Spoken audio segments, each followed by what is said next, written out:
السلام عليكم ورحمة الله وبركاته. أسرة قناة الرشيدي للتسويق العقاري، برحب بكم في فيديو جديد وشقة جديدة، بتمنى انها تعجبكم ان شاء الله.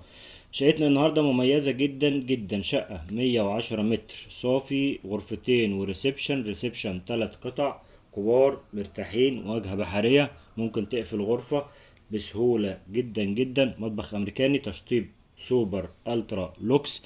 الشقة مش محتاجة اي مصروف نهائي، هتجيب عفشك وتسكن فيها فورا. الشقة واجهة بحرية ببلكونة على الشارع وشباك كبير على الشارع. مساحة الشقة 110 متر صافي، غرفتين وريسبشن.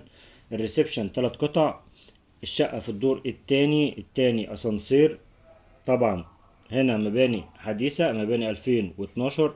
التشطيبات اللي زي ما حضرتك شايفها كده مش محتاجة اي حاجة نهائي. دي كده مساحة المطبخ. المطبخ واسع مفتوح امريكاني يشيل معاك كل الاجهزة. طرق التوزيع دخلك على الحمام، ودي مساحة الحمام والتشطيب.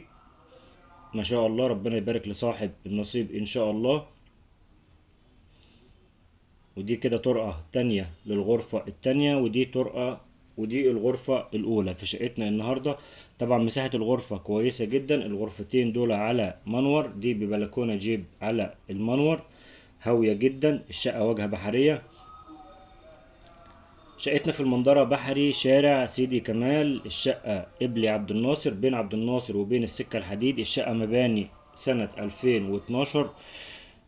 الشقة 3 عدادات كهرباء مية غاز. الشقة تشطيبها مميز جدا، شقة مميزة، مساحة كويسة جدا، موقع ممتاز. انت دقايق بالظبط للبحر، تصلح للسكن والاستثمار تجاري، تصلح لكل الأغراض. شقتنا مطلوب فيها 1,800,000، قابل للتفاوض البسيط جدا. والسلام عليكم ورحمة الله.